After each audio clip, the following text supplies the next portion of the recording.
Okay, I'm live on the air with Taylor, or otherwise known as at Oh, Kazek. Is that how you pronounce it? no one's ever pronounced it right. It's pronounced Kazakh, but it's Qaezec. Yeah, go and follow him on Twitter, Kazek. Got Yeah. over that time. And yeah, we're gonna have a casual chat about politics. Hopefully, at Casey Explosion will be along later. She's a bit busy at the moment, but hopefully she'll be here in a bit. So for now though, you got the two of us. All right. Um, Cool. Cool. So yeah, we're not going to be doing anything formal or anything. Just a nice casual chat about politics, really. Um, so take it away. Where All should we right. start? Cool. Uh, I don't know what's going on over in the UK right now. Well, as it happens, we're actually in the middle of a massive snowstorm. A huge cold front has moved across from Siberia over the UK, and essentially just given us like more snow than we had in the past decade, probably. Like, What's the temperatures over there? we're only a few degrees below freezing, which you wouldn't think like is that bad. But then you look at the amount of snow that's fallen, and it's like it goes from a few inches in some parts of the country to like 50 centimeters, which is just like awful. Because if you don't know, the UK infrastructure's been a bit rubbish since the Conservatives have taken over. So you've like massively defunded stuff. So essentially, the entire southwest of the country had its schools shut down. In Scotland, Wow. a motorway, I think people were stuck on there for 20 hours, which is like absurd. Like imagine like that. You can't have a country just running to a halt like that if you want to be, managing itself over winter. And obviously, it's not good for homeless people because if you're homeless and out on the streets in freezing, sub-freezing conditions, it's like not good.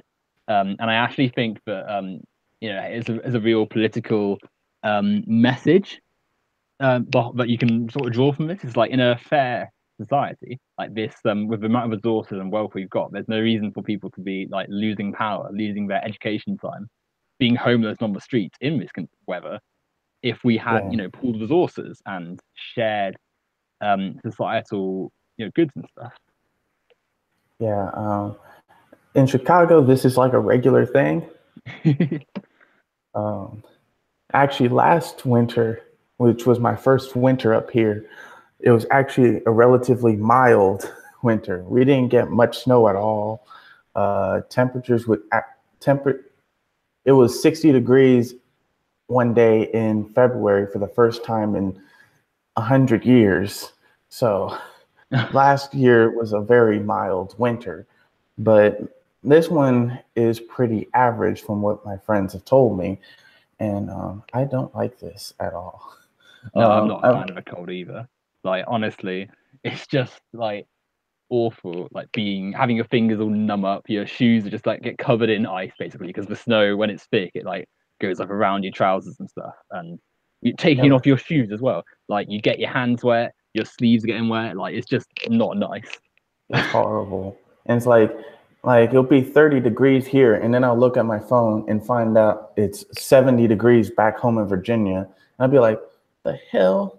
And then like the next day, it's like 30 degrees back in Virginia. I'm like, oh, okay, that's unfortunate. uh, Yeah, right yeah, now it's 50. 50. Oh yeah, well, I suppose you're using Fahrenheit, aren't you? Yeah. Which And is what 50 would be like 8 or 7 degrees Celsius. let's see. I think I can change my settings.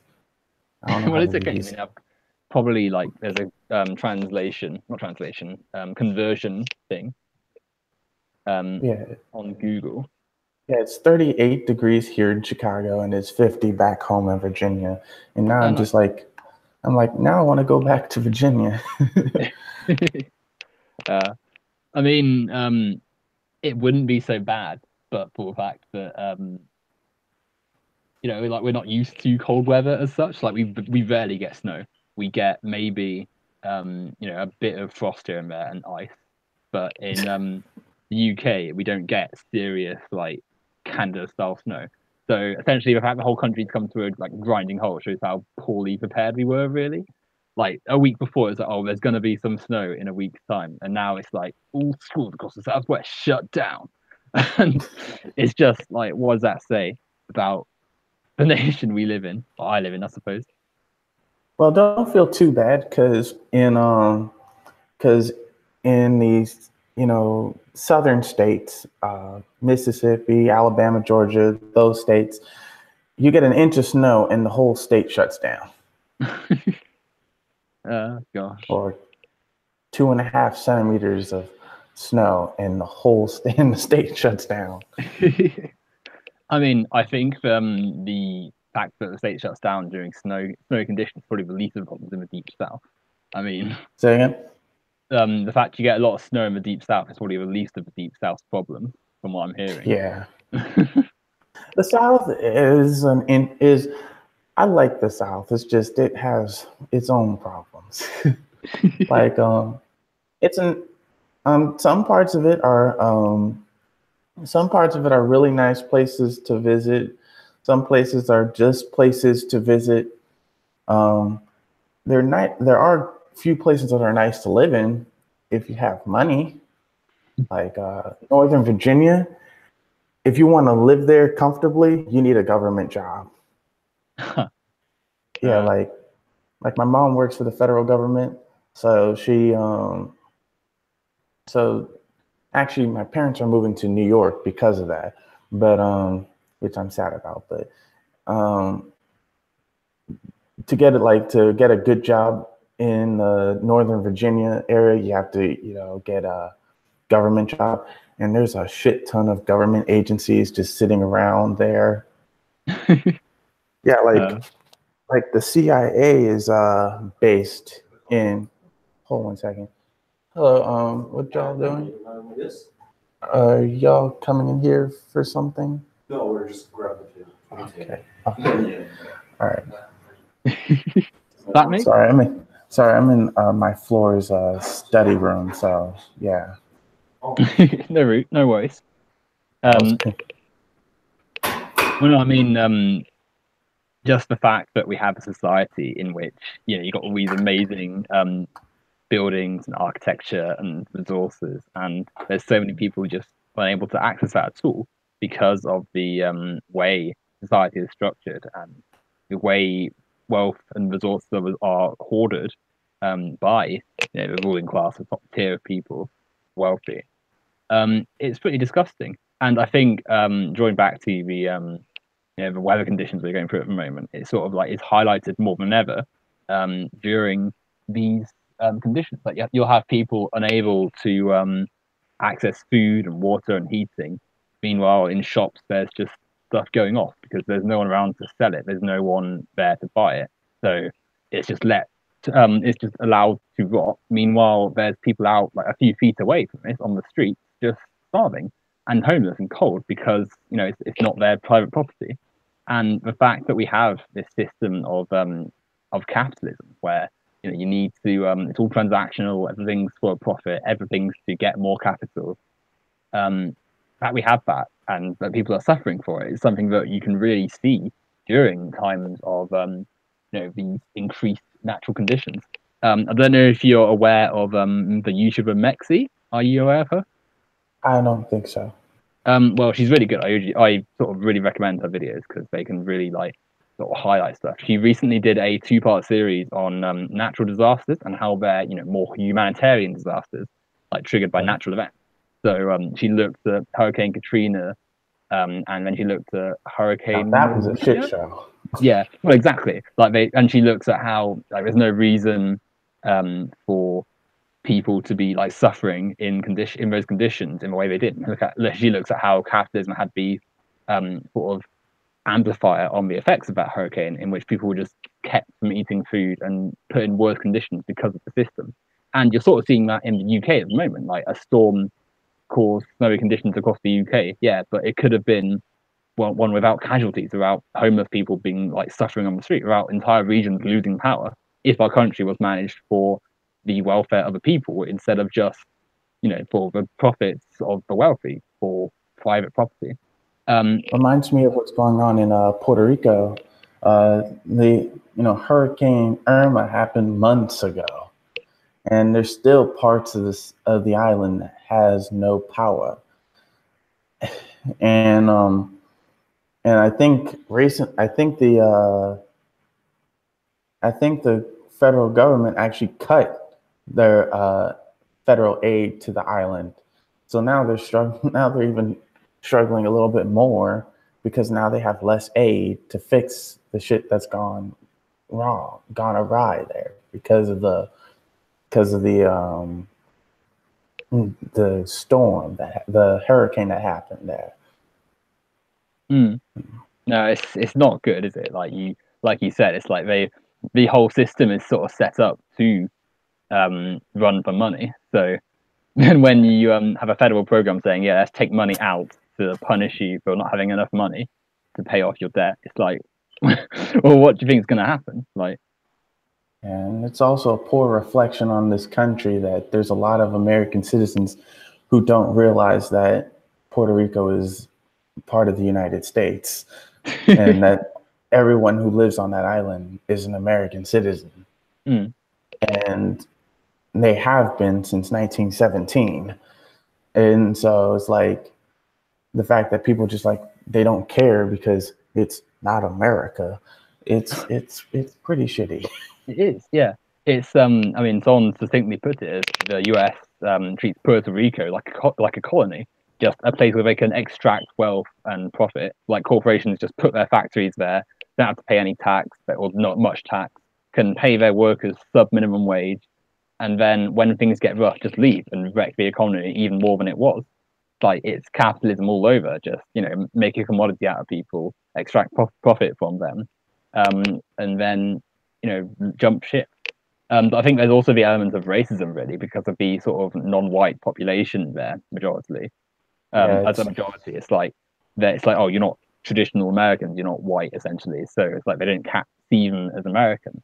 And I think you see that a lot in discussions about America. Like you look at the racial makeup of cities, demographics, and it's like there's more non-white people in cities. So a lot of the time, people see them as these sort of awful places where it's like, oh, it's just crime galore and just all these problems. When in reality, as people who've lived in cities, who can tell you that yeah, there's crime, but there's also thriving communities. There's also a lot of lots of great people here. It's also much more, in my opinion, in like not I wouldn't say tolerance or acceptance is the right word. It's like embracing of different cultures and stuff, and just be able to get along and be happy around people. And lots of people see that and think, oh well, this doesn't fit with my stereotype of life, which is that America's this set thing, and these foreigners are aliens to our culture. Which is why I think you see a lot of people, certainly since Trump's taken power, say, "Oh, we need to crack down on the immigrants in the city. We need to crack down on illegal voters and stuff," and all these sort of dog whistles for more darker, more ugly concepts. yeah. The whole illegal voting thing is quite hilarious when people. It's quite hilarious when people say that there's illegal voting in like southern states, particularly like in Virginia or North and South Carolina, because like illegal voting in those states is virtually impossible. You have to have an official state ID, and those IDs are not something you can just fake. Yeah. Yeah, I don't have my wallet on me, so I can't show you what my ID looks like, but it's really difficult to fake it. I can imagine. Just before I go on to my next point, we're now joined by Casey Explosion. Hello. Hello. Can I be heard? You certainly can. I'll turn your audio up wonderful. a little quiet. Sorry, I'll get a little closer to the microphone. There we go. No, that's brilliant. Is that okay? Yeah, that's lovely. Lovely hearing from you, Casey. How have you been? How's storm? What's the name of the storm? Is it Storm Emma? Hurricane Emma that's passing over the British Isles at the moment? I don't actually know. Everybody's calling it the Beast from the East. So that's yeah, it's very very snowy at the moment, which we haven't seen since 2010. But yeah, no, definitely. I mean, I remember in 2010, I was still at school then, and we like closed school for a day, and it was like sort of really weird because like when you essentially the most snow I'd seen before 2010 was like the odd bit here and there on the side of the road, and then all of a sudden to have that shutting down like the whole system, and then now it's like 2017 or 2018 even, and we're seeing like entire inches of snow, like the whole like southwest of England shut down. It's going on into the weekend supposedly. Like, it's ridiculous. I always assumed that y'all got like the same amount of snow that we got. It's weird. I mean, the UK is sort of famed for its lackluster, bleak weather. Just not that cold, but not that warm, rainy, grim, bleak summers, mediocre winters. Like, Because like in Virginia, our school system got shut down for a week in 2015 or 2014, something like that. I can't remember which year it was. At least in the northern part of the state, because we got a storm that dropped 3-4 feet of snow on us over the weekend, and we couldn't get rid of it all. And like we couldn't get rid of it all, and it's like February and March are like our mostly February is like our biggest snow period in Virginia. But here in Chicago, we've been got snow, and the thing is like we'll get 3 feet of snow, and the roads will be clear by morning. huh. I mean, I suppose that's the stronger workings of a city, really, isn't it, compared to more rural areas? Yeah, the because it's a city that expects it. Because we're right on Lake Michigan, like right on Lake Michigan, and so we will get a lot of snowfall, and then but the city knows how to handle it. Sometimes they know how to. They'll put salt on the streets before it even starts snowing, in order to help it melt faster. Yeah. Well, there's more turbulent weather generally over bodies of water, which is why islands are more affected by hurricanes than, say, like inland areas. I mean, I'm sure you both knew this already. um, but no, it's GCSE geography there coming back to me. Anyway, Casey, I'll let you open us to a new political area, really, or new political diversion from where we are at the moment. Okay, what did you have in mind? Anything you can think of. I mean, we're just sort of chatting in general, really. We've been talking about the weather and how it affects stuff. We were sort of linking it to unfair American politics and the inner workings of capitalism and stuff. Yeah, capitalism is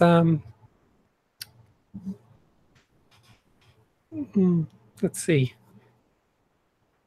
You're looking up synonyms for terrible now. No, I'm just trying to think of an example off the top of my head where I'm sorry if I'm slow. I'm a little sleepy and That's okay. still kind of recovering from surgery the last week. So if I'm a little off, I'm on painkillers and I'm sleepy as hell in general. Hence the sloth.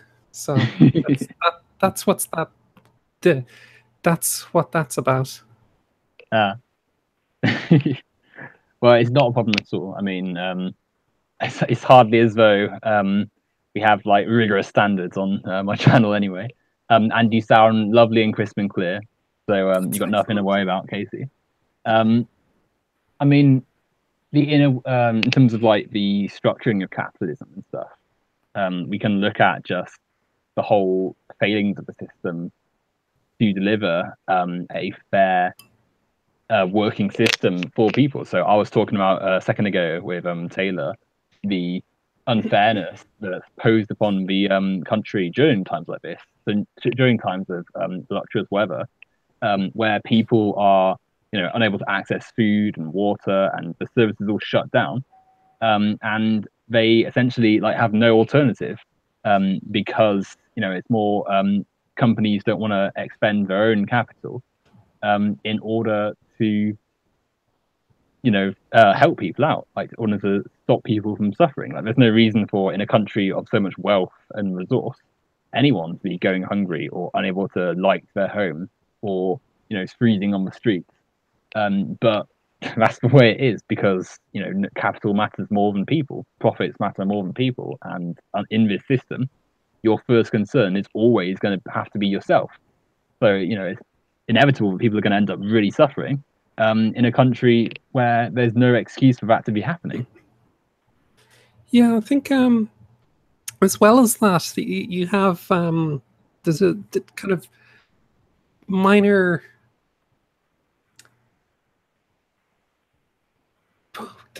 Well, I can't words tonight. Sorry. So, for example, in Ireland at the moment, we have a blizzard going on. That's lovely and fun, but a lot. I think there was some talk of some workers who were being forced to come in this situation where, it might be unsafe, and where they probably shouldn't really be forced into that position. Yeah, no, definitely. Like the idea that people, having to sell their labor to survive, even despite the clear, abundance of evidence to show that it's not going to be safe for them to be going out. It's like red warning in some parts of the country. Yet people are going to have to go into stores to try and get a wage to afford their meals that day.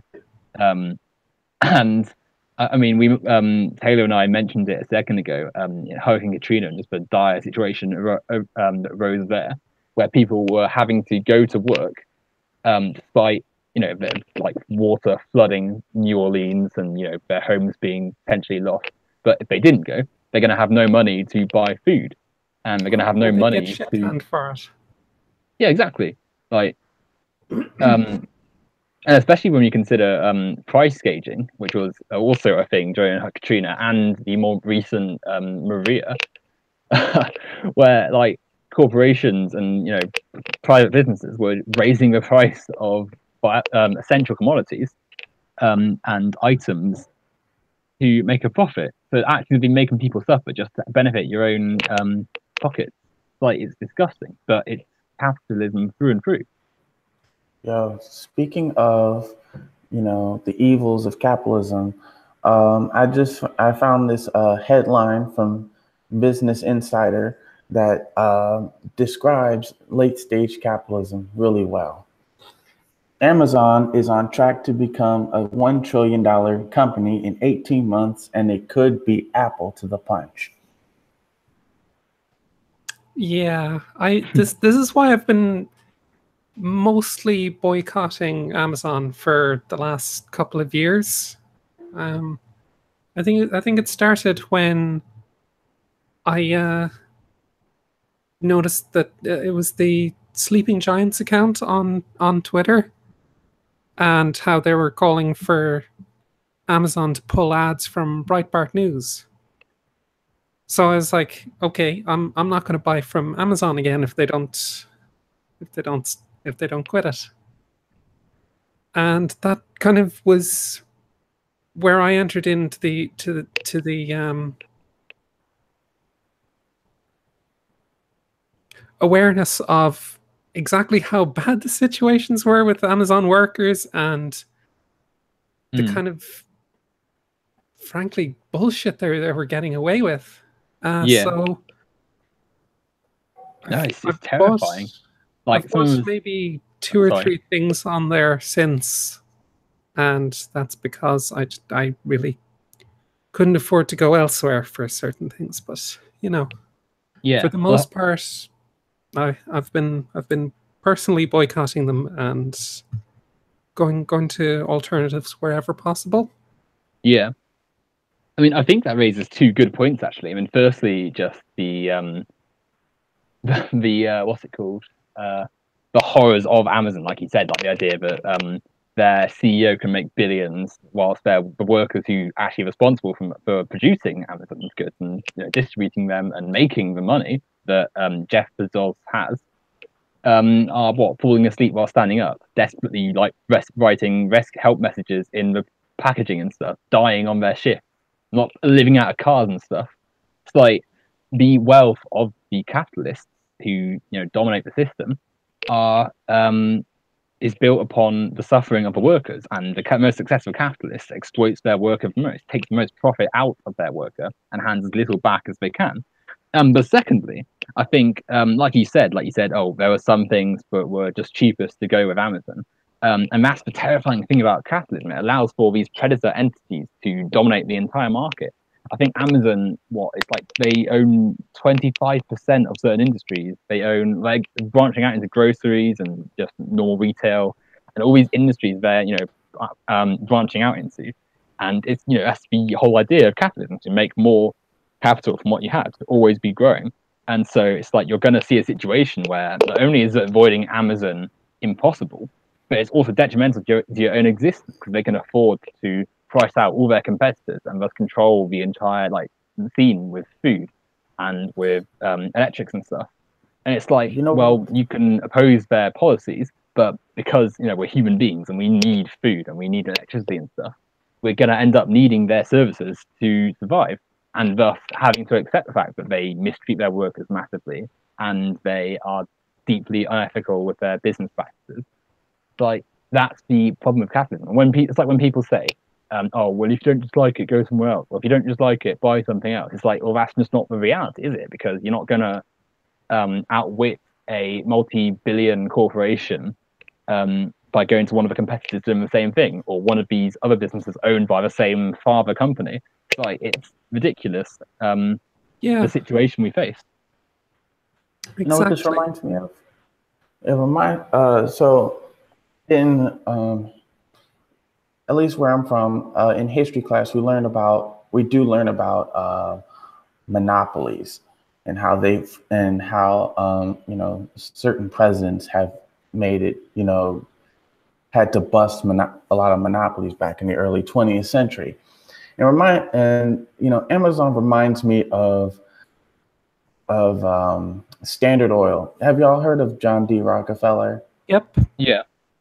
Yeah. So he owned Standard Oil, and what he would do was in order to buy out competitors, he would lower his prices to the point where he was losing money in order to drive customers away from his competitors. And then he would just start making money again. And it's like he was one of those people that could afford to lose money. And Amazon and Apple and Microsoft, they're at this point where they can afford to lose a little bit of money if it means beating out competitors. That's the entire reason. That's the entire reason for existence of Uber, for example. That's the crazy thing about Uber, is that how should I put this? They're essentially a giant union busting scam, because they're being funded by venture capitalists to drive out the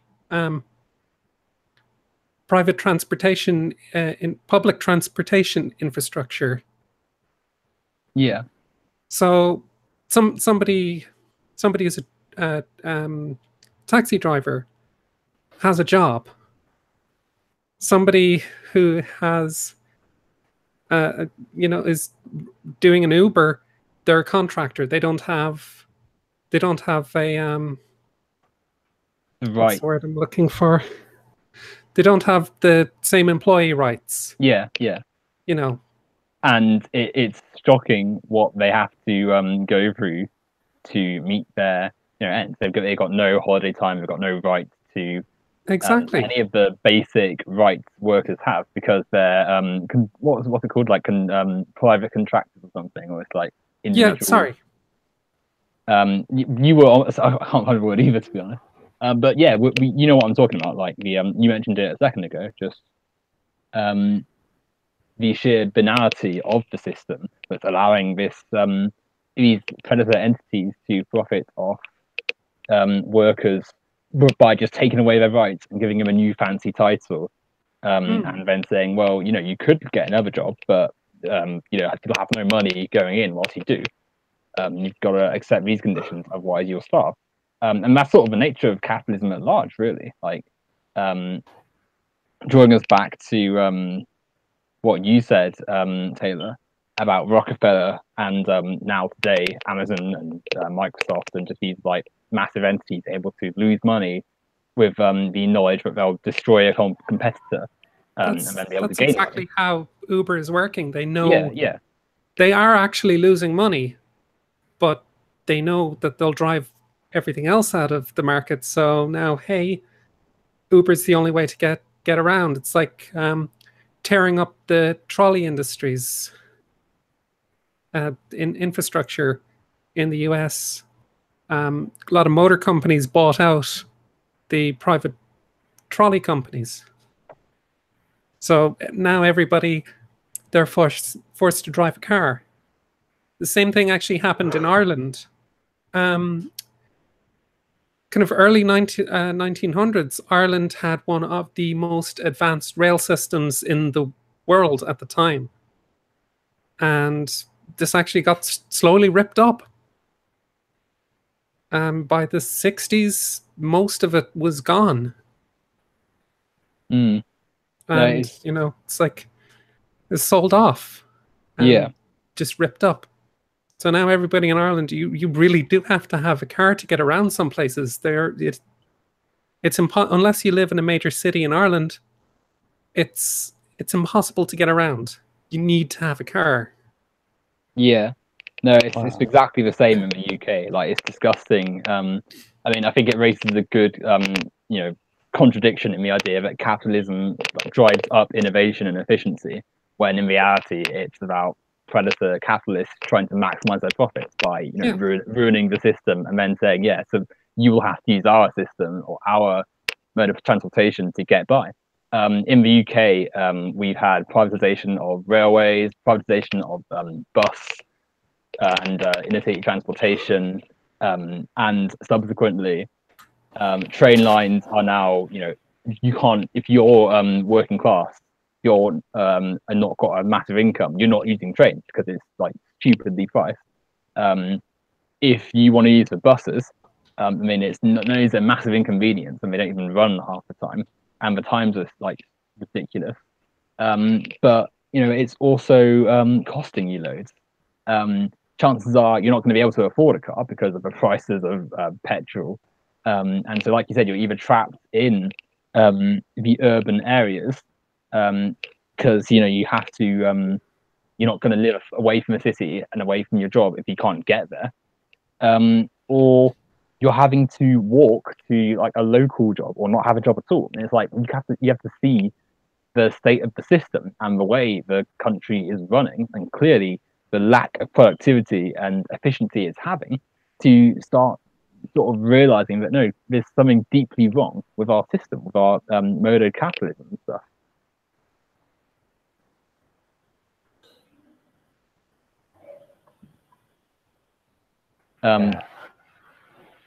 I mean, I think just like the idea that people who advocate for capitalism, you know, can actually sit there with a straight face and say, yeah, you know, our system's the most efficient, and then just essentially ignore the state of infrastructure in, you know, in capitalist countries around the world and how it could be, is criminal, really. It's like, well, you're actively ignoring the evidence which shows that the more right-wing your country becomes, you know, the worse it gets for most people in that country.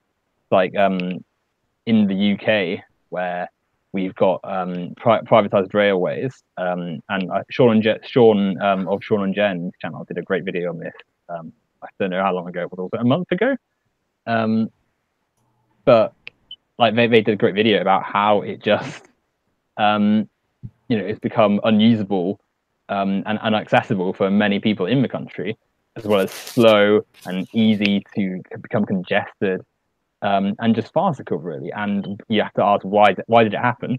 To make more money, to have more power for the wealthy, to let the wealthy have more capital to make more profit from, more commodities to make more profit from, to increase their capital. Yeah. It's like fundamentally the system is broken. Yeah, one thing that Sean touched on in that video was how it was actually costing the government more to have the private private railways running it, because there still had to be overhead overhead authorities. What's the word I'm looking for? Basically, it still had to have people running the things. All the there was a lot of stuff that still needed to be running, and in the end, it ended up costing the government more. Anyway, it didn't save them anything by privatizing. But the private rail companies were making their money anyway, and hey, what you gonna do? Yeah. So you're screwed. And not only that, but sorry, you go ahead. Sorry, I was going to say something else. Situation in the US, for example, you look at. We'll go back to Amazon for a moment. They're your one-stop shop for abuses. Is that a lot of people who work for Amazon were still on food stamps or still on welfare because they can't. They're not making enough money to live. So, which at the other side of things is costing the state more than if they just paid a living wage. Yeah, I mean, I think also like the other, like, it's not just about money and having more wealth and stuff. It's also about maintaining that power structure, because if capitalists start thinking about the nature of their system, start thinking about, oh well, let's pay these workers a living wage, let's give the railways back to the state and back to the people and stuff. It starts giving the left and the workers more mobility, more credence. If they say, oh well, if you're giving us this, then why should you also own this and these food industries, and why should you have private control of land? And really, why do we have this system that allows you to profit off our labor? Why are we doing this work for you to sit at the top of society? And from that, it's naturally you lead into abolishment of capitalism, the workers overthrowing the bourgeoisie and stuff. So it's in the best interest of capitalists to maintain that control, to insist that no, it's actually more efficient for us to control this privately, because if they start lessening the lie, if they start being more truthful, then the system's going to crumble, because who's going to want to who's going to want to maintain that system where it's clearly unfair and clearly unproductive? So instead, capitalists just lie and distort the truth and maintain the idea that, for instance, America is the land of the free and everyone's got a part to play in the American way and stuff, when a basic observation of America can tell you that's not the case, as I'm sure Taylor can elaborate on.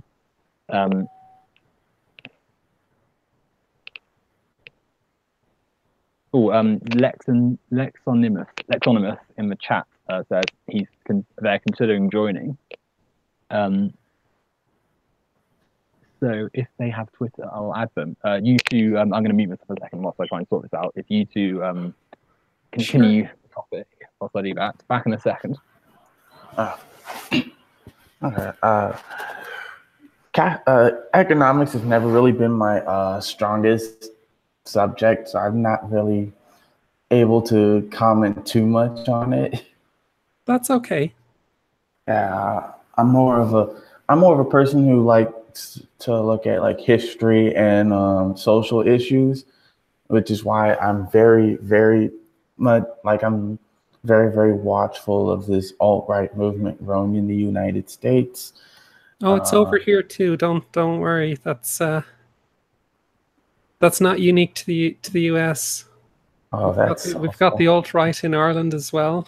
That is unfortunate. They're not as strong here, but yeah, they are. Like one of our national newspapers published an article by some alt-righter who got to write out all these a glossary of terms as well, and it's like, Jesus Christ, do you know what the hell you've just published? There's this national newspaper has just published a list of all these terms of that are actually terms of abuse. A lot of racially charged euphemisms, and they didn't know what they were doing. I think. Wow. It was astonishing. And recently, you know, we've had a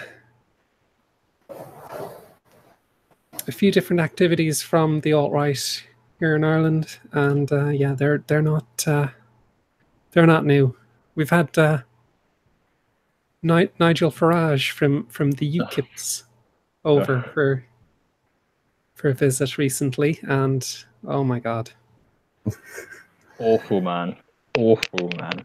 I mean, the whole sort of party of UKIP essentially is awful. But yeah, but I mean, Nigel Farage in particular is basically Poundland Oswald Mosley. Oh, I know here, both of the major parties are going through their own little civil wars. The Republican. I'll have to be right back. I'll be back in 2 seconds. All right. no problem. The Republican Party, their establishment is losing its civil war, is essentially losing its civil war because of because right now the leader of the party is Donald Trump. And so his entire base are now permeating the Republican Party, and the establishment are panicking. They're sort of collapsing on themselves. And unfortunately, I can't feel bad for them because they played themselves. The Democrats are also going through a civil war. It's not as, noticeable, but and it's hard to tell who's winning, but there's a strong progressive wing of the Democratic Party that's pushing to topple the neoliberals at the top, especially since a lot of people were pissed off, understandably so, that the Democrats fucked up their primaries and made sure to ensure Hillary Clinton won the primary. I mean, I think. Sorry, were you going to say more there? Oh no, go ahead. I mean, with the Democrats, I'm sure you've probably discerned, but I'm quite left. I'm quite on the far left.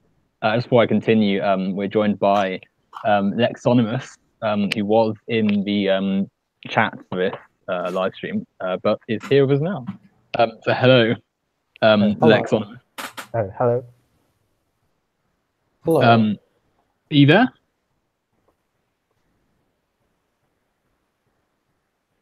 I think we're just sorting out their audio.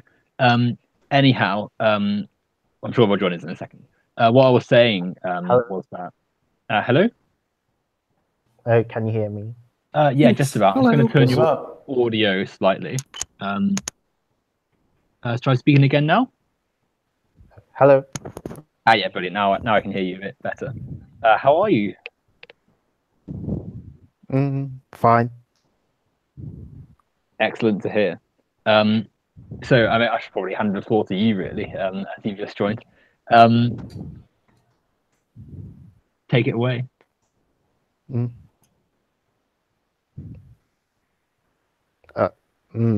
I don't really have anything at the moment. Okay. Well, chip in when you're ready, really. I mean, I'll continue about what I was saying about what was it with Democrats and stuff. Like, as someone who's quite left wing, like really left wing on the far left, it's like I don't really have a very positive opinion of the Democrats. I mean, I'm a pragmatist, and I'm not going to sit here and say, oh, they're the worst thing in the world. But they're not good either. Like, their party's quite clearly got some major issues, whether it's neoliberalism or the fact that they're not that much different to Republicans, or the fact that Obama and Clinton, all presidents before him, engaged in the same heinous foreign policies that Bush and Reagan and stuff did. It's like, I'm not going to sit here and say Democrats are good at all. Damn Reagan. Yeah, exactly. Honestly. Like, just the entire history of the US is just gross and disgusting. And Republicans and Democrats, fine, Democrats are slightly better, but they're not exactly good. Like, I'm not going to sit here and say I'm a Democrat, because they're dreadful. But like you said, there is that element of them that is slowly, the cogs are turning in their heads. They're thinking, yeah, well, we should probably move a bit more left. We should probably adopt some policies that, are basic stuff in Europe, like single payer healthcare, like basic tax reform. The problem I have though is that under the system of capitalism, where your best is in your best interest to protect your capital and where wealth seeks over all, you're always going to see people like Hillary Clinton at the forefront of the party in some ways. Like for every Bernie Sanders, and for every person who can see the logic in moving the country to be fairer and have more support for people and stuff, there's someone with wealth who wants to use the party as their platform for maintaining their dominance of the system, and maybe tweaking it a little bit to be a tad fairer in terms of like identity, gender and stuff, and race and sexuality. So the first female president and stuff, and it's like, oh well, this won't exactly help working class, and it won't help women who are like in situations that capitalism has created, like having to choose between selling their labor or having children or having their bodily autonomy curtailed by the free market. But we got a woman in the White House now, so it's like, yay, we've solved sexism. It's like it's the capitalism that only sort of operates on a moral level for the wealthy, and then the rest can just go and die essentially. It's the message that I get from something. Sorry? You actually reminded me of something. So remember when I told you that the Democrats are having infighting? Yeah. In my home state, Virginia, the delegate for Prince William County is a Democratic socialist, like he's an ally of the Democratic Association, the Democratic Socialists of America, that organization. He's an ally of them. He was elected to one of the districts, and one day this past week he was. Oops, hold on.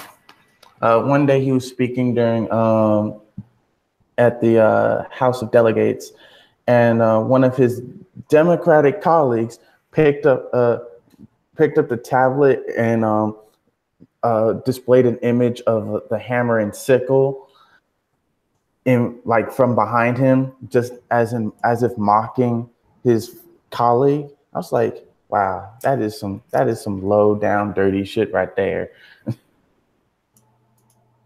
Like he was trying to stoke Cold War level fears onto this young delegate who just got elected, and it's like we actually have a real leftist in our in the Virginia House of Delegates, and people from his own party are making fun of him, and that's some bullshit. I mean, it sort of harks back to the idea that, or not really the idea, the culture of anti-left-wing thought that America is sort of embedded in. I mean, you only have to look as far back as a few generations ago to look at the Red Scare and how people who were, not even communists, just people who were just left-leaning and had some ideas that maybe strayed from laissez-faire capitalism, were just persecuted, kicked out of the roles they were put in prison, literally for just being left-leaning.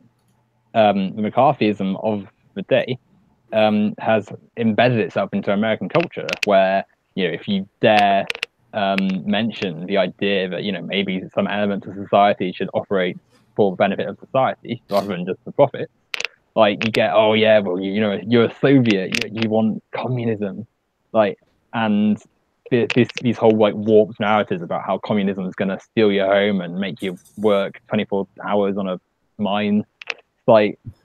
It's all just propaganda. It's lies. It comes from the Red Scare, and it's come before that. The idea that capitalists will do anything to protect their capital.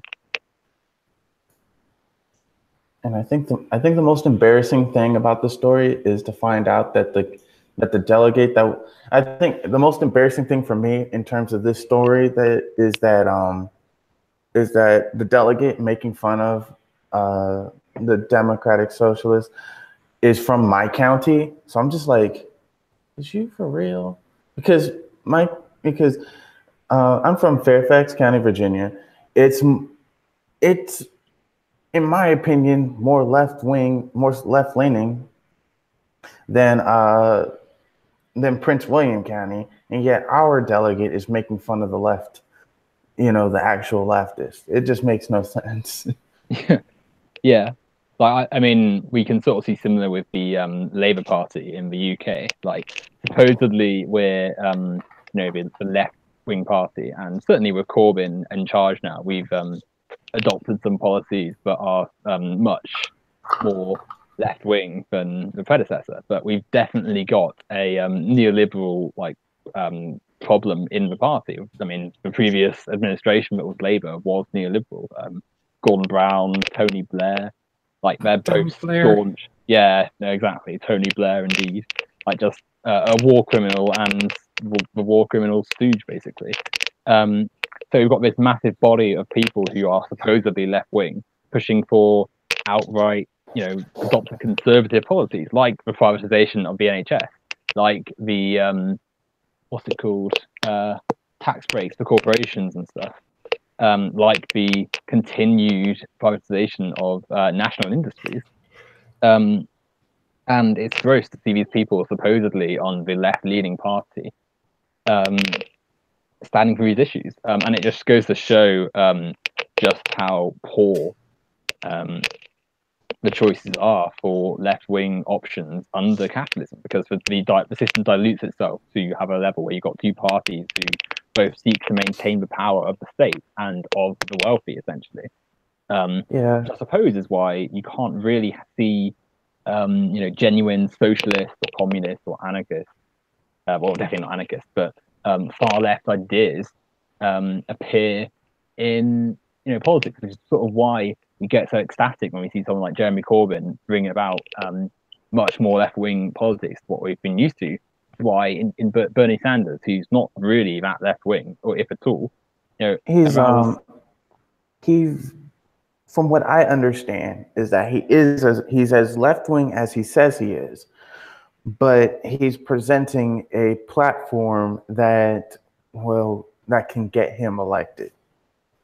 He presents his platform was very much one of those that can appeal to liberals in a sense, but not that neoliberalist bullshit. Just the whole, we need to take care of our small business owners and whatever, and that type of, and bring about more protectionist policies and whatever. So yeah, but I think he is quite socialist. I just think that he just doesn't present it. I mean, I think that I wouldn't probably describe him as a socialist of sorts. I think if you said to him, "Do you advocate for handing control back to the workers, abolishing state, abolishing class?" It's like he's probably not going to advocate for the complete deconstruction of U.S. government and stuff. But in terms of America, like absolutely, he's well off to the left. The things he advocates for are so unique to the American standards that we've seen for decades, that he is well off to the left compared to those people, and by far, he's easily one of the more appealable people to someone on the left.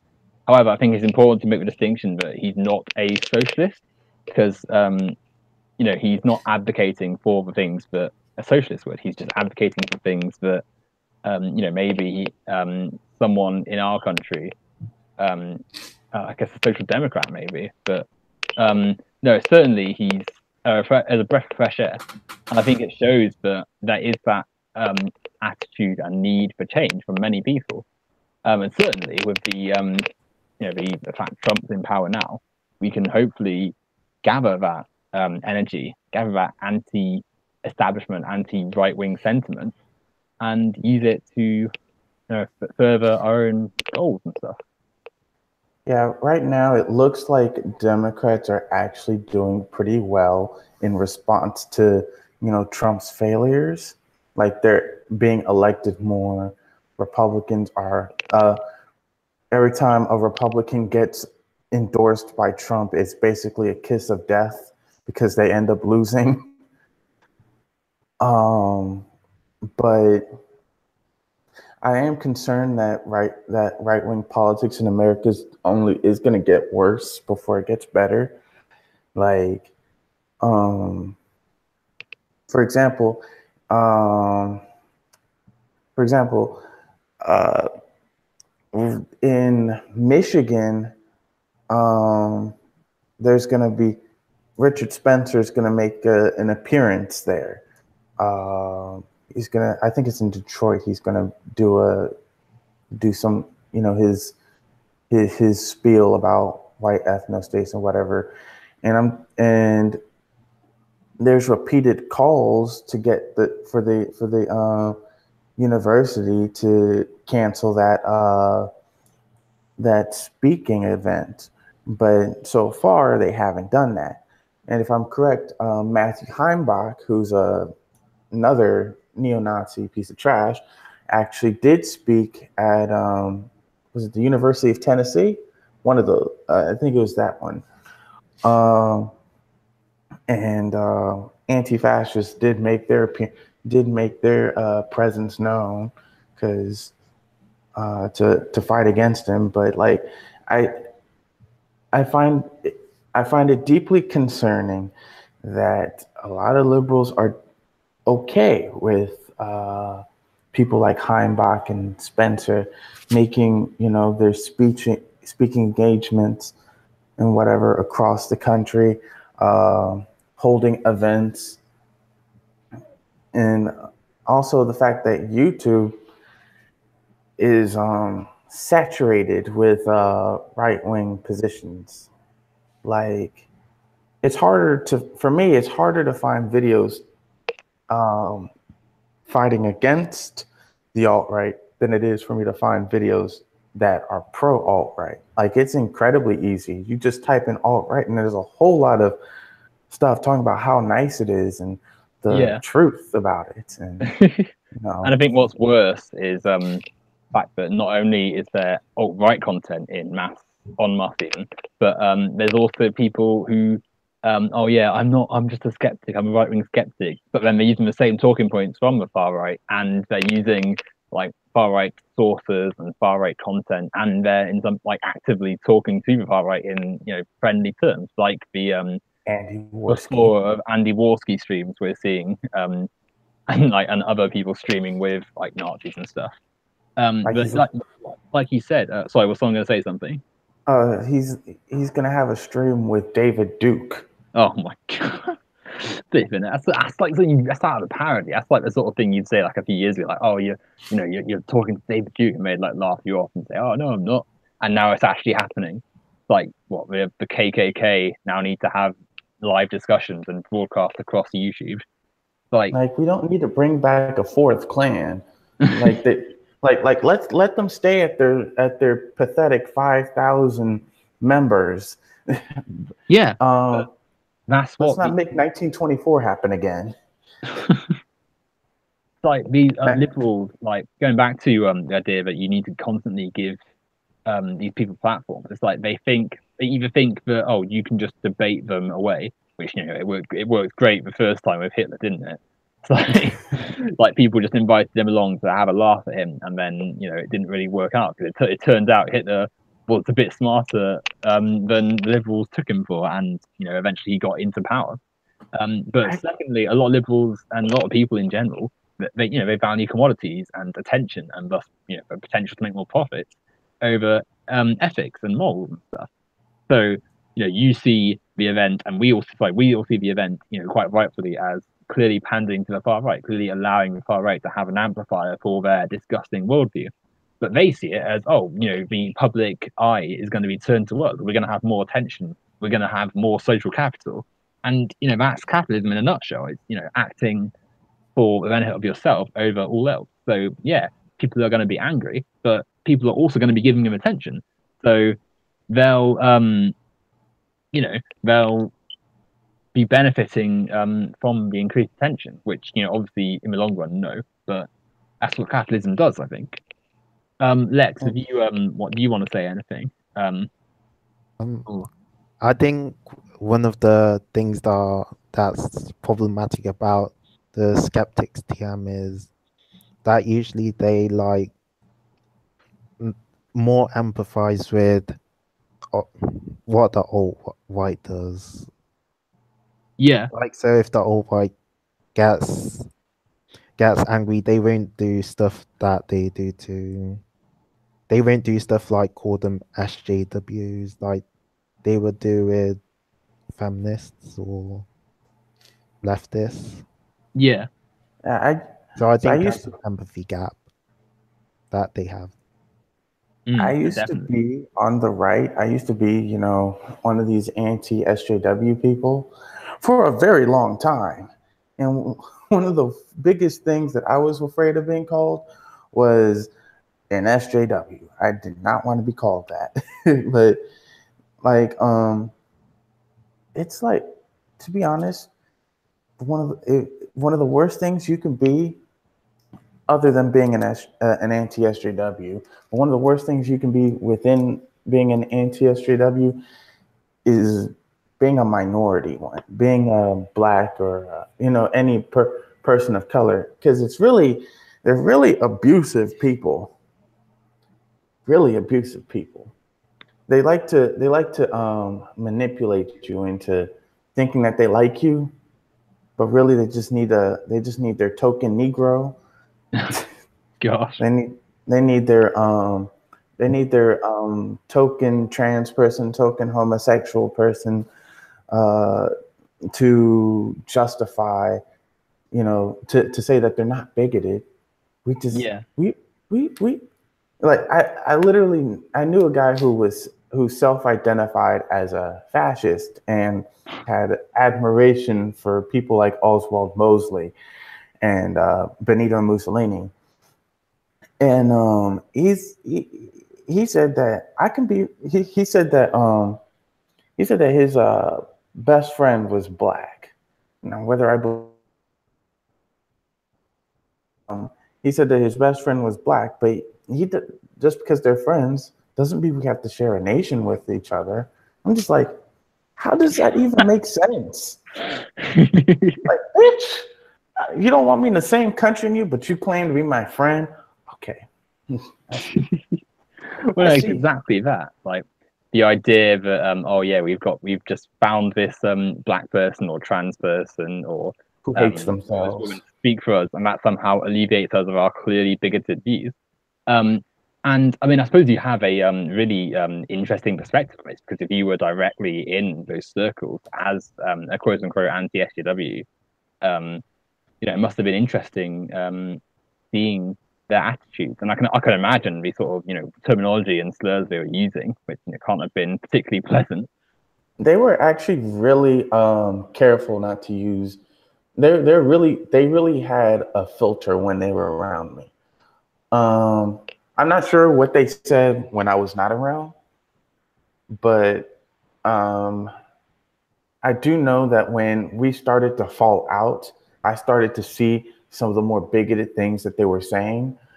But like they had a very superb filter when I was around. They fooled me for a sec, for a long time.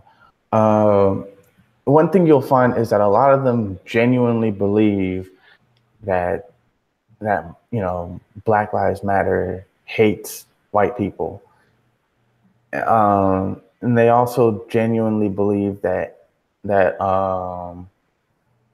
people think that they genuinely believe that people think that all white people are racist or whatever, and I'm like, no, nobody believes that except for maybe 5 people. Um, You know like, who does believe all white people are racists? who's that? White people who are racist. They think everybody else thinks the same way they do. Mm. They think deep down that their neighbors, the people they meet on the streets, they think secretly, you know what's up. You know, Oh, you know? that reminds me. The fascist guy that I used to know. Um, he said that racism doesn't exist, right? It's just, he framed it as a Jewish conspiracy to stigmatize in-group preferences for white people. It's like, I just want to add something. Like, I think a lot of racism that happens nowadays is more of reactionary related. So they won't be racist if in a normal situation with a black person, but that'd be racist if like a black person went out of line, which is still bad. But Yeah, yeah, it's like like in the past they had bad excuses for lynching black people, but so I think like the racism that's happening nowadays is kind of similar to that, not as far as lynching, but as far as mm, like if you like did something like didn't put your hands up, didn't act properly when there was a police there, they think you deserve to get shot. yeah, yeah, yeah, like the idea that black people like, oh, we've got equality is so ignorant. Like you rightly say, like the idea we've got so many stereotypes about us that we're expected to act in a certain way, and the second we start complaining, it's like, oh, the ungrateful blacks, we've given you all your rights, and you're still complaining, and it's like it's like you're demonstrating the sort of problem we're saying here. I think police brutality is, I'm not sure how people can still ignore it.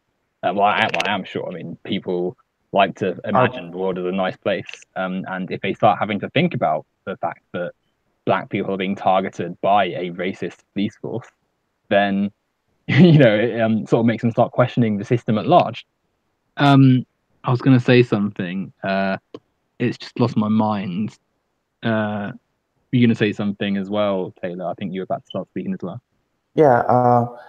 One interesting thing about racism in America is that how it manifests itself is very different in different regions of the country. Like the South is famous for its racism. Like we all know, about the Ku Klux Klan and Jim Crow. But you go down there, people aren't going to mess with you that much. They're racist people. They're going to be racist, and you can just say "fuck you" and be on your way. But up here in like Chicago or out in like more liberal parts of the country, it's more of a they're scared of us type of racism. And this is what I noticed about like a lot of my friends a lot of my friends who grew up here, a lot of my black friends who grew up here, they grew up in the suburbs. I grew up in the suburbs, but growing up in the suburbs here, they had to fear getting the police called on them because, white folks saw a black person they didn't recognize, so they called the police. I didn't have that problem in Virginia. I didn't. It's probably because it was more ethnically diverse. Like the South is ironically more ethnically diverse than most parts of the country. But like I didn't have to worry about the cops being called on me just for walking while black. Though in some parts of the South, police will just walk up to you and ticket you for, jaywalking or some stupid shit like that. But like, racism in the North and in more liberal areas isn't as outright.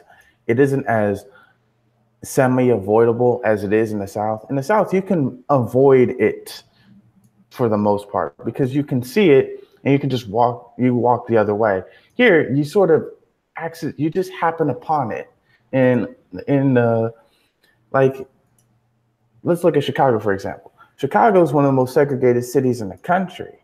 The South Side is predominantly black. The West Side is predominantly Hispanic.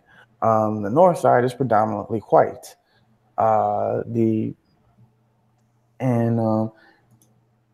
if you and parts of the South Side and the West Side, like if you're a black person in Humboldt Park, you're gonna stick out because it's a mostly Hispanic. It's a predominantly Hispanic neighborhood. If you're a black person in Lincoln Park, you best be on your best behavior because if people think because it's a mostly white affluent area, and if people think you're suspicious, you might get the cops called on you. You don't want that. Also, our LGBT neighborhood, Andersonville and Boys Town, they're not the friendliest.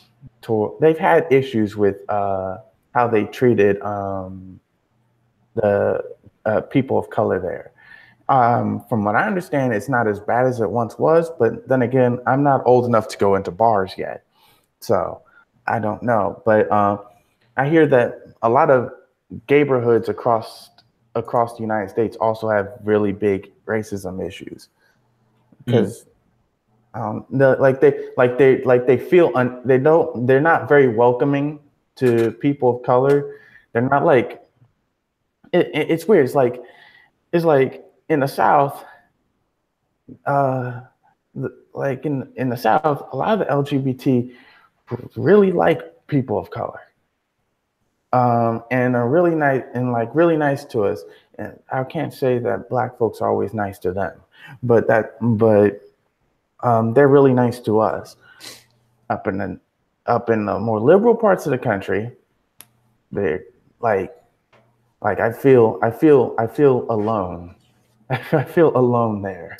I almost want to I feel uncomfortable because I feel like I'm not wanted. I'm not welcome up there. So Yeah. No, I think racism and lots of forms of bigotry are always like have to be viewed through context. Like the racism is never as simple as like non-racist and then the Klan. It's always like a spectrum. It's always based on geography and what happens. Like speak about my own experiences. Like it's I've not had experiences of being directly having like someone chasing down the streets like the EDL going after me. But I still have experiences of people saying racist stuff around me. People treating me as though I'm some sort of exotic foreign object because I grew up in quite a like I was the only black person in my year, let alone my class. So it's like if you imagine being the only black person in a year group of like 350 people, like you're gonna stick out. And naturally, lots of people not only saw me as quite exotic, to use a word, which is like pretty gross. It's like being commodified, but also just treating me as though I'm like alien or lesser, speaking a different way around me. Um, and then the flip side of that is people who, oh, I've got a black friend, so I can say all these like clearly racist things. I can use the N word. I can like do all these things, but clearly like I'm it's like, not okay to do. If they like hadn't met me before, they'd never say that stuff. But somehow because they've got a black person who they know and they see as a friend, it's like they're just okay to be all like fake wokeness and stuff. It's like ridiculous. Um, and obviously that mounts to getting the side eye from people you walk past because you're a black person, you stand out a lot, so people yeah, are sort of alienated by that. And I think UK cities, like we have fault lines and stuff when it comes to like ethnic like intersectionality and stuff, but certainly my time in Manchester has been for the most part really I think it's a really good community. It's like working class people there. It's don't want to say completely colorblind and like blind to some of the discrimination that exists, but certainly it's nice. Like there's far less discrimination based on race and based on sexuality and stuff than in Southwest England. Um, and certainly, compared to the situation in America, I'd like to believe that Manchester was a world away from that stuff. Um, but no, I think you were bang on the money when you said, it's less like overtly calling you the N-word to your face, but more seeing someone who's alien to their culture. The idea that, you know, everyone who lives there is going to be white, so they call the police. And obviously the police, as we know, are hardly the most sympathetic to black people in America. Exactly. And here's the thing. It's like, so in the South, you know, white folks aren't necessarily afraid of us. Mostly because, you know, black folks are stereotyped as, you know, big and brutish and whatever. At least black men are. So are black women sometimes. But anywho, we're stereotyped as big and brutish and whatever.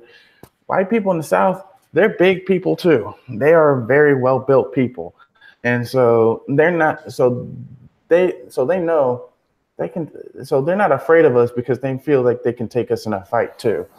But up in like northern states, more liberal areas, they're more uneasy. They feel like like if they say something wrong, they'll have their lights knocked out. I'm like, no, I'm not a fighter. But like they try. I hate people who try too hard to be woke. Yeah, no, it's a bit embarrassing, isn't it? And then not only that, but then when you like say, oh well, actually, no, could you not say that, please? They like get all uppity about it. They're like, oh well, you know, I'm not a racist. I've done all this activism. I'm a fan of all this black stuff. And it's like, you know, well, you know, the easier thing to say would have been, yeah, sorry, I won't do that again. But instead, they make this big deal of like how they're this, you know, super not racist person. And in actuality, they're being more problematic than they perhaps would have been if they just apologized for it and didn't do it again. So I think that's another thing, really. But to touch on what you were saying earlier, Lex. I hate when people are offended for me. Because that's something that people do too. I wouldn't say it's necessarily, you know, racist when people are offended for me, but sometimes I'm just like, I'm not mad that someone did or said something, but I know others will be. But I don't want someone, you know, offended on my behalf. I can get pissed off on my own. Because when people get offended on my behalf, and then I tell them that I'm good, you don't need to worry about me, it upsets them a lot. Like you're right. Like they'll get really defensive, and sometimes you just need to pick your battles. I pick my battles, at least more so in real life than I do on the internet. On the internet, I'd be fighting with everyone, but like in real life, I pick my battles. I'm not gonna get offended, you know, over someone commenting on how well I speak English. Like just because I don't speak Ebonics that well doesn't mean I somehow, you know, this doesn't mean that people who do speak it are somehow less than, which is something that people are always implying. But at the same time, I'm not going to get mad at someone for complimenting me. It's a compliment that's based off of low key bigotry. But I'm just gonna be like, it's like thank you. Backhanded compliment. Yeah. Like I get that quite a lot as well. Like I'll be I was on the bus and there was this like old white man sat next to me. It's like, oh I just want to say you speak English so well. Where are you from? I was like, oh, I'm from London. And they go, oh, where are your parents from? I say, oh, well, they're from the UK as well. It's like there's people who are like surprised to see you know, non-white people speak English competently. Like and yeah, it may not be overtly racist, but and they mean well, but their view is so clearly grafted from this idea that you know, people who aren't white are somehow of a lesser culture, and they've learned our ways and stuff. Like it's so grafted into them, they don't see their racism. And whilst I will say that yeah, I'm like you, I'm not going to berate some old guy on the bus who's like trying to be nice and stuff. But that doesn't still change that it's wrong, and some people should know better, I feel. like certainly I'm not going to hesitate to say to some people, well, you know, why are you complimenting me on my English? Like, why would I not be able to speak the language? Yeah, someone in the chat, in fact, Esper says, well, I'm Hispanic. If someone complimented me on my English, they're getting a verbal slap. And it's like, well, yeah, I agree. Like, you know, people who expect anyone who's not white or anyone who's not of you know, not anyone who's not obviously of your nationality or your location to be less than perfect with English, and then being, you know, oh, you're from another country then. If you're like black or Hispanic and speaking English, it's like, it's kind of insulting. It is born of that bigotry that we describe. And certainly, whilst I think, yeah, it's fine to choose your own battles, it's like we can still say, no, why are you putting up with this, and criticize people for it. And I think you really get to see people's character when, you know, they can either respond with, oh yeah, sorry, you know, that was a silly thing of me to say, or when, like many people you see today, they, you know, keep insisting they're not racist and insisting I'm not this and that, and then diving deeper and deeper into the problems they had. It's like you see lots of people, for instance, saying, well, you know, I was left wing until, you know, I started getting called bad and racist and stuff. And without fail, nearly all of these stories turn out to be like, oh, someone told them not to say something problematic or something. Someone told them not to say the N word, and then they just like went off on some big like fuss over it and ended up with like genuine racists because they wouldn't stop saying the N word. It's like, that reminds me. Well, it reminds me of two things. One is like how people be like, oh, we wouldn't have so many Nazis running around if the left wouldn't use the word Nazi so much. But here's the thing, right wingers and centrists have been calling feminists feminazis forever. And as far as I know, you know, people like Christy Winters aren't Nazis. The thing is, though, they've been saying that about LGBT people as well for years. You know, like, you know, if you're LGBT and you assert yourself, you get called, oh, they're the gay stapo, you know. The gay stapo. God. That's one I've heard quite a bit, but you know, it's like they've been constantly calling everybody Nazis for years, and I haven't been goose stepping. So, you know, there's something wrong with that thesis that if you call somebody a Nazi, whoop, on goes the armband. No. Yeah. They called Barack Obama a Nazi. Yeah. I mean, sure, he's killed people, but he's not a Nazi. Yeah. But then also, like a lot of the people, like you see lots of right-wing people, like today, we saw people, I certainly interacted with people who were saying, oh, you know, the left calls anyone a Nazi, how can you tell? And then you go onto their profile and they've retweeted like loads of people. Every single they're always time. from the far right. They always have like, we must preserve a future of a white race. We've always got like... I had the most hilarious one was, I don't know if you are aware of any of the politics in Ireland right now, but there's there's a big push to repeal our Eighth Amendment, which effectively bans abortion. Yeah.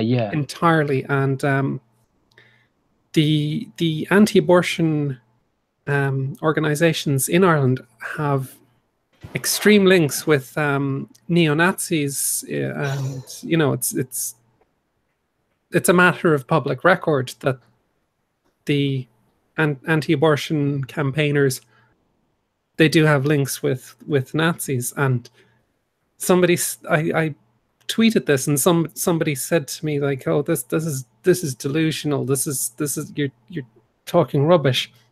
And I clicked on their profile, and they're following Nazis, and it's like,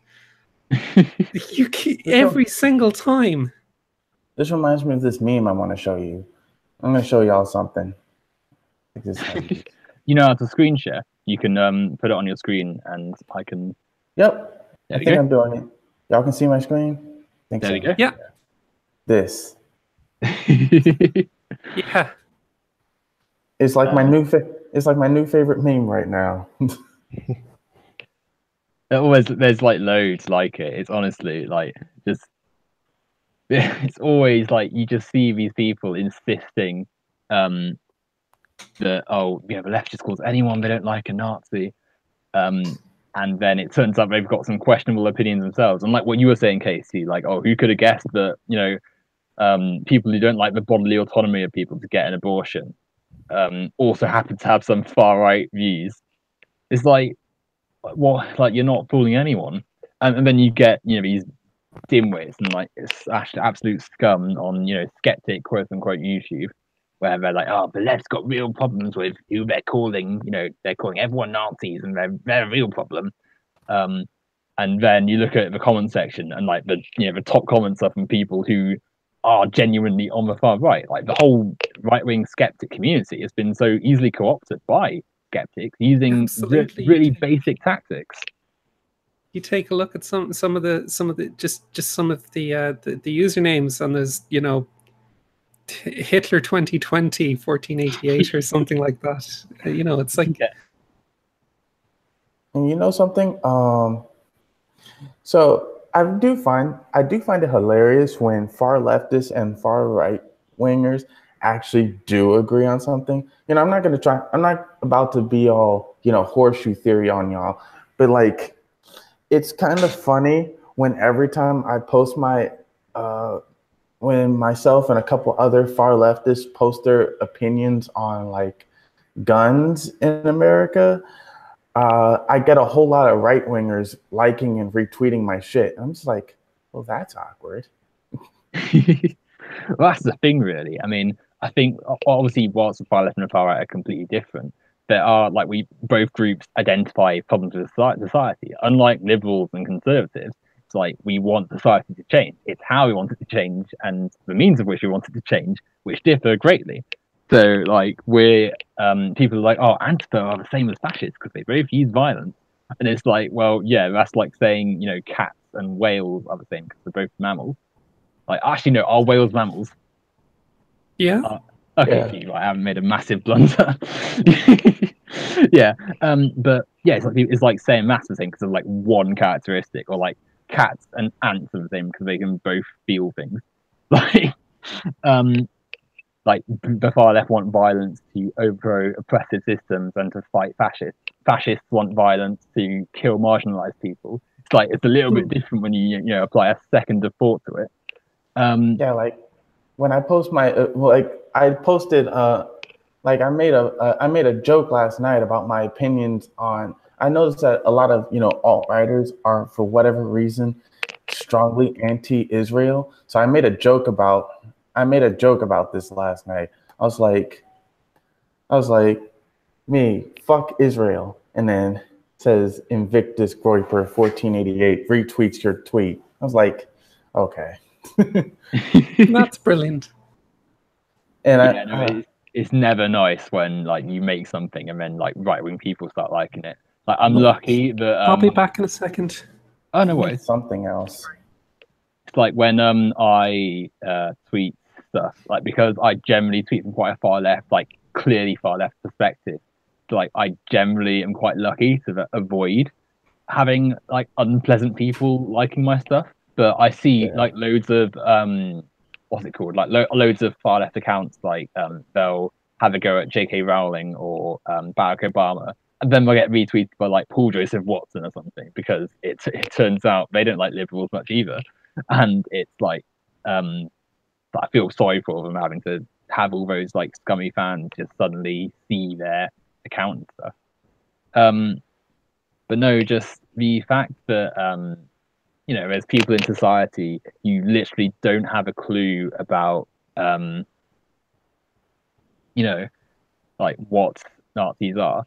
They just go out of the way to defend Nazis. They end up doing like they end up saying, oh, you know, Richard Spencer's not a Nazi. He's an alt-right identitarian, or like he's a white ethno-statist, or like some other rubbish term that's obviously just like, you know, a dog whistle for Nazism. Like Exactly. like there and it's like, well, you know, you could have spent time, you know, understanding the intricacies of like anything like LGBTQ people or Black Lives Matter or capitalism itself, but no, you've decided the one thing you need to spend time dedicating to is the exact specific name that Nazis give their movement, and only to hide the fact that they're Nazis, not because they actually genuinely believe in it. Like, it's so Yeah. stupid or silly. Also, also made this post too. Bless Bless you. you, whoever sneezed. Sorry, that was me. Was it a Bless sneeze or you. a cough? It was a sneeze. Okay. I Okay. also made this. I also made this post too. It's funny. It's like people will agree with me for the wrong reasons. Yeah, Also, that's the thing too. It's like there's so many things that like we have like shared negative opinions of with like right wing people, and then you realize the reasons they don't like it. It's like oh, we'll say, oh, they'll say Hillary Clinton's bad, and then we'll say, yeah, she's a neoliberal, she supported all these horrible foreign policies, she's a capitalist, and they'll say, she's a woman, or she's too in favor of the blacks. And like it's like you realize, like, as soon as they say that, it's just embarrassing, really. Like, I think it's part of the problem because there's so many like clearly far right people in society criticizing people. You can't have honest and open discussions about the flaws and problems of some people. So, for instance, like take someone like Anita Sarkeesian. Like, her work's not perfect. I don't agree with everything she says, but the second you start criticizing her, all these like awful, gamer trademark people like show up and they're starting like harassing her and saying awful sexist stuff about her. Like, you can't you make a video like criticizing a video of hers, and you want to have a discussion with her about it, but that's never going to happen, because for every one genuine person who wants to speak to her, there's hundreds of these like awful trolls ready to dogpile and harass her and drive her from her home, and threaten to bomb one of her speeches. It's like so much of rational discourse is lost because of the far right, and yet you have all these people insisting that the problem with free speech is on the left, and all like Absolutely. This stuff. I think I have certain issues with Anita Sarkeesian in particular. In some of her videos, I take issue with the term she uses, prostituted women. It's no, it's not a good. It's really not good, because that's it's a very anti-sex worker term, and I'm like, that's not too good. But I can't really express that criticism that openly, because the ground has been thoroughly assaulted. There's no it's like it's just putting more noise in out there. No, exactly. Like and it shows the hypocrisy of skeptics to insist that they're the advocates of free speech. It's like, how is driving people off the internet and making them feel unsafe and literally threatening to bomb them, how is that free speech? How are fascists who are advocating for the literal genocide and removal of people from society, how are they at all upholding the tenets of free speech? So, like, the glaring hypocrisy is just through and through with rhetoric they spout. But it's not hypocrisy, because they're straight up lying. Oh yeah, true, yeah. But they exploit liberals' good intentions about upholding free speech. Yeah. And there's also that arrogance of liberals too, that like, oh, we'll just speak to them once and they'll just be magically alleviated of their like bad views. It's like, they assume people are rational. Yeah. They also assume that people are acting in good faith and are not being dishonest. So they assume that facts actually matter. They should matter, but they don't. Yeah. Facts don't matter to people. If the facts are contrary, if facts matter to people, there would be no such thing as flat earthers. But they exist for reasons. Because for whatever reason, they've decided that the earth is not a giant ball in space. It's a fucking flat disc I don't understand these people. But It's ridiculous. The Earth is a Mobius strip, and I will fight anybody who says different. It's a pyramid. as we all know, that the Earth is on the back of a giant turtle flying through space. Absolutely. No, it's all a lie. We actually live in a matrix. We're all like we're one entity right now. Instrumentality happens, and it's actually Evangelion. Oh my Damn it, God. all this leftist infighting. I could talk about Evangelion for like days, honestly. Like, yes, finally, someone else who like. See, I have photographic proof of my theory on the Earth. Just look at this. Look at this shit. Photographic evidence. Okay, fair enough. You can't argue with that. Well, I mean, you know, if the Earth was round, then people at the bottom would just fall off. That's how it works. Wait, the Earth isn't flat. It's not flat because it has mountains. But it's a disc. The Earth is bumpy. It's just, but then I mean, to throw it back to a serious point, it's like we got to also look at the capitalist framework and how, you know, facts don't actually serve profit all the time. So facts are actively avoided.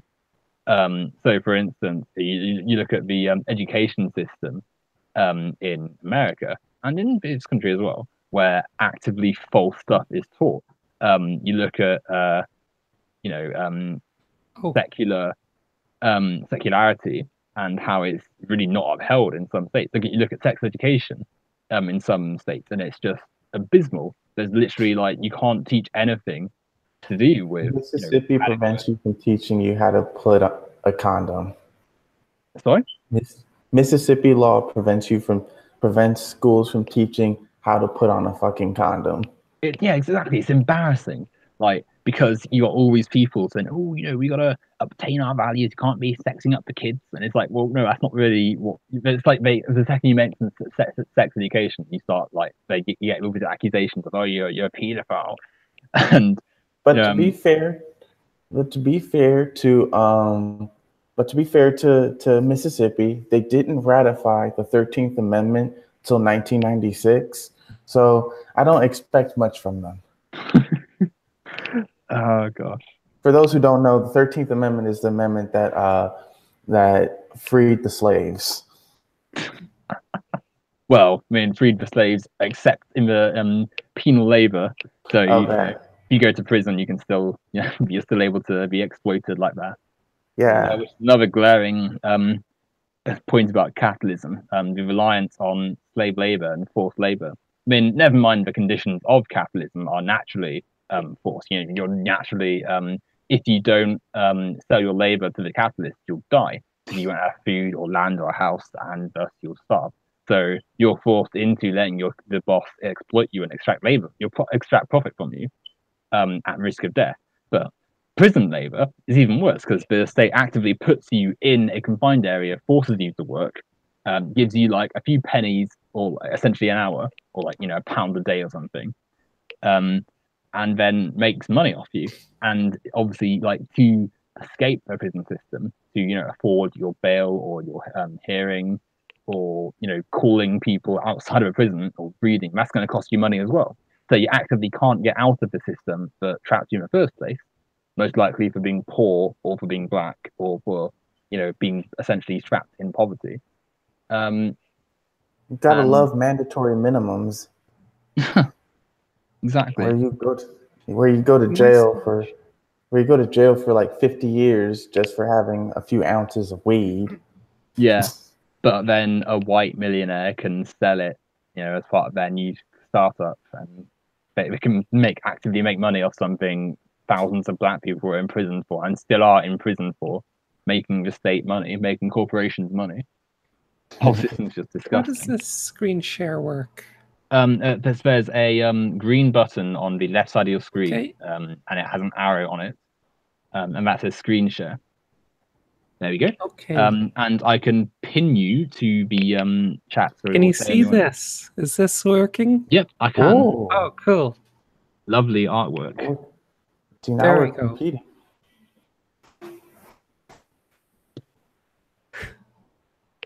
Okay.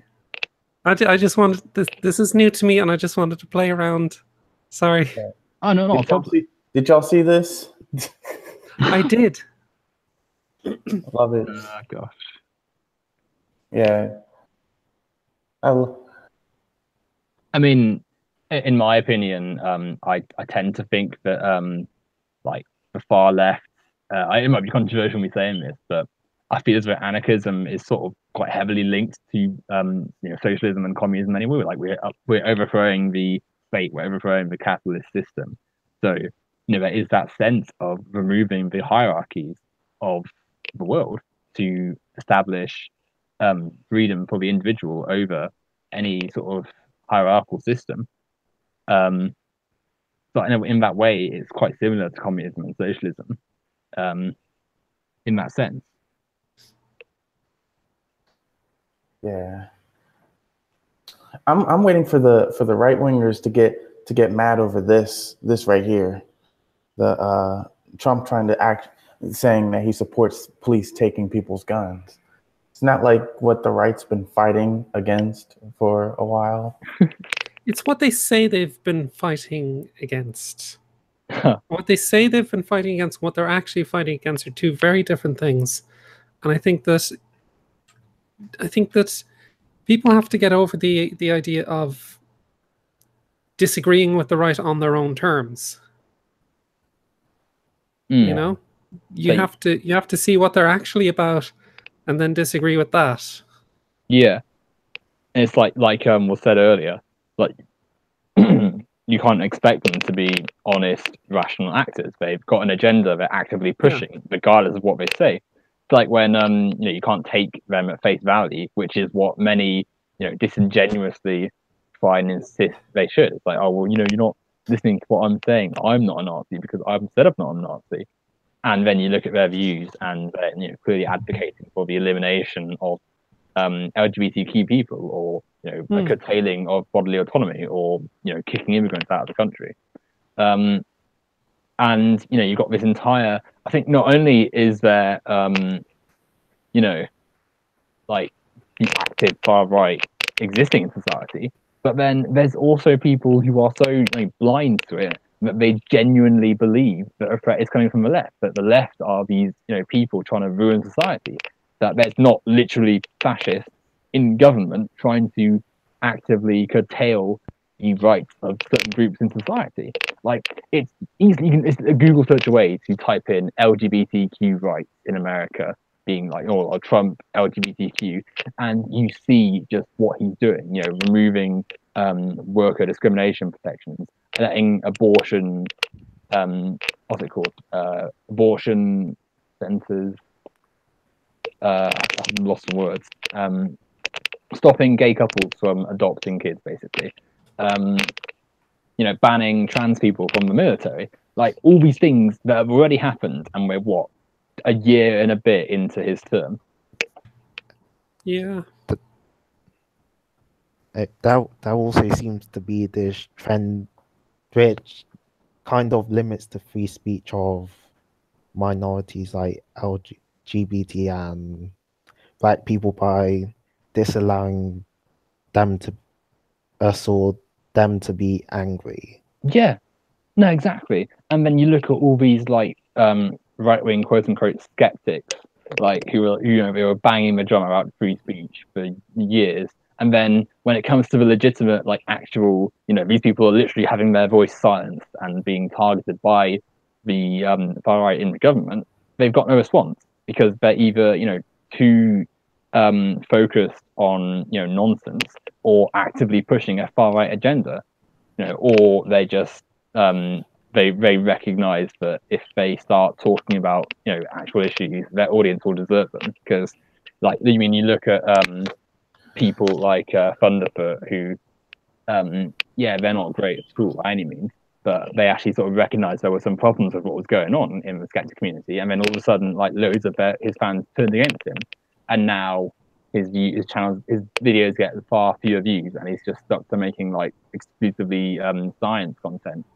Like, if you start speaking out against the far right and stuff, and you've already cultivated this quote unquote anti-SJW audience, your audience will turn on you. So That's kind of something that I was saying before about I did a thread there warning people on the left not to just be dunking on people on the right, to be about more than that, yeah, because their audiences will abandon them. yeah, no, exactly. I mean, your threads are usually pretty excellent, to be honest, Casey. So I often like I'll preemptively like it and then try and come back to it later, and I'll end up getting lost in a myriad of stuff I've done that to. So you'll have to forgive me for not seeing everything, but no, Oh no, I don't worry about that. I'm quite a prolific tweeter, I guess. So it's kind of like I don't expect everybody to hang on my every word. now that is just look at that artwork, it's amazing. It's Scotch. Oh, isn't it awesome? Yeah, I think he said it was the first furry artwork that he did. Honestly, it's a dream to receive an art piece from him. I mean, I think he's done Yeah. he's done Contra, That's pretty. and he did Sean, but as a skull, and he did H Bomber Guy, and he's done loads of like people I'm in circles with. So no, it's a really well done piece actually. I adore it. It's amazing. And I plan to get it framed at some point. I can imagine. That's the thing as well, actually. Like furries. I mean, I'm not a furry, but from what I've seen, I'm not. I follow yet. You're not a furry yet, but continue. But like I follow like loads on Twitter because mainly because of politics, but also the artwork's often quite good. But you know, they're just like these lovely people who you know they're welcoming of all walks of society and all people, and just you know nice places, and they do quite a good job of kicking out Nazis. So that sort of demonstrates that all these people, no, it's not really that hard to not give the far right a platform, to not let insidious rubbish ideas, you know, be at the forefront of your communities. And then you look at what you know movements on YouTube have done, and movements on social media have done, and what was once you know just gaming fandoms and you know, skeptic YouTube and stuff has become you know massive breeding grounds for the far right, for literal Nazis, which is why all these people either talk about how bad the left are now or actively ignore and focus on right-wing viewpoints. Absolutely. And the other thing as well as kind of showing that it's not that hard to kick the Nazis out of your group or your movement, it also shows you that full communism is possible. Yeah, like because, and it's weird how but it is a fantastic example because furries own the means of production. And it's not like, you know, there's no corporation that's making costumes. It's all individuals. There's no furry art corporations. It's yeah. all you know, there's individual artists. If I want to get a new commission, I'm talking to an individual, I'm paying them, and you know, they like it's going straight to them. There's no like if there was, if the whole furry scene was very capitalist, you'd have some big corporation who hires interns, unpaid interns, to do the art, and then they pocket the profit, and the interns there working like hell trying to hopefully secure a contract that will never come probably. Yeah, because you know it's like, but no, it's kind of like the furries own the means of production. It's possible. Furries are showing the way. There's an interesting correlation actually between the more capitalist your industry is and the you know the general view of the people in it. So for instance, you look at indie games like Night in the Woods, and their fan base is quite left-leaning, quite progressive, quite accepting and nice towards people. And then you look at a game that's like a Call of Duty or a Battlefield, or even like even Overwatch. Yeah, like a massive franchise that's got a corporation behind it, and the fans, loads of them, are really abusive people. Like you go onto Xbox Live and turn game chat on in like GTA or something, and it's just ridiculous what you hear. Like, and that's not the same in other communities where it's more personal, where you have a more of a chance to actually speak about the game, and it's nicer and it's more welcoming of people, and they do a good job of making sure there's no or far restricted, bigotry and stuff. Or they're just straight up single player and you don't have to entertain any idiots. Yeah. But then that doesn't make money. So, the big corporations don't want to make. Well, exactly, it would do, but, and corporations would rather have no money than some money, and some of them want to do it. Which is why EA need to, feel the need to destroy other corporations. Like, I feel like lots of gamers, well, I say gamers, lots of the people who self-identify as gamers, they could be some of the most firm advocates for anti-capitalist. They've got direct experience of big corporations like EA ruining game franchises because they wanted to absolutely. Jim Sterling's quite good when it comes to anti-capitalism in gaming. Absolutely. Yeah, no, I watched Jim Sterling quite a bit actually. He's one of the best. In terms of like video game stuff, like I'm not massively into it, but in terms of if I'm going to watch anyone, it would be probably him. But yeah, like they, microtransactions and games being carved up into like episodic content, and the destruction of like little companies to make EA wealthier or just more dominant. And instead they spend their time, kicking, like having a go at this quote unquote forced diversity in gaming or something, like, oh, you can play as a woman in Call of Duty, that made me an anti-SCW. So like any of the other nonsense they go on about, like that is a problem with it. That's why I think that Gamergate in particular, you saw there was very lacking response from the AAA industry, for example. They didn't really, it was indie developers who stood against that, but that the larger corporations, they didn't bother because, hey, well, they're targeting our competitors. Good. Yeah. So there was a sort of sense of complicity there. Yeah. No, exactly. Like, while they were angry at Anir Sarkeesian and Joey Quinn and whoever else, that's when you saw all this microtransactions and loot boxes all just bleeding into games from the AAA sphere. Yeah, like ethics in video games. It's like, let's talk about Bethesda not paying their workers, or EA crunch time video games. Yeah, oh god, yeah, crunch time. And then it's like, oh, well, Anita Sarkeesian said that my video game might be a bit sexist. Let's kick off the internet. And the same crowd are still going on about it, like today, and still, like, you see the development of these crowds into, active fascists, people who have become so hateful and so consumed by far-right rhetoric that they don't realize that, they're actively like a massive threat to the safety of marginalized people. Absolutely.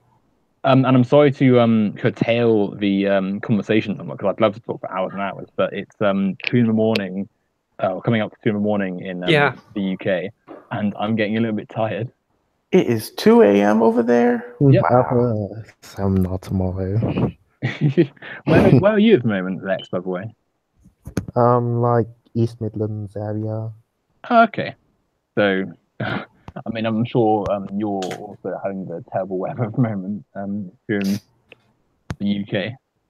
It's a bit bad. It's just that the snow looks a bit like sand.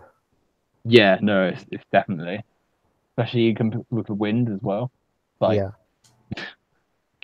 anyway, I'm going to end this in a second. So it's been amazing having you all on. I mean, follow all these people on Twitter at Lex, and I'll put links in the description. But it's Casey Explosion, Karzik and Lexonomous. What's your name again? Lexonomous. Lexonomous. Yeah. And I mean, hopefully, people that subscribe to this channel are following me on Twitter. I mean, I can't imagine it's more people on Twitter. More people on I tweeted out the link to your YouTube Hangout, so maybe people will have added you from my end. I don't know. Well, thank you very much for that. And thank you to anyone who watched this, because it's been a pleasure talking to such lovely people. Thank you for watching, and until next time. Bye.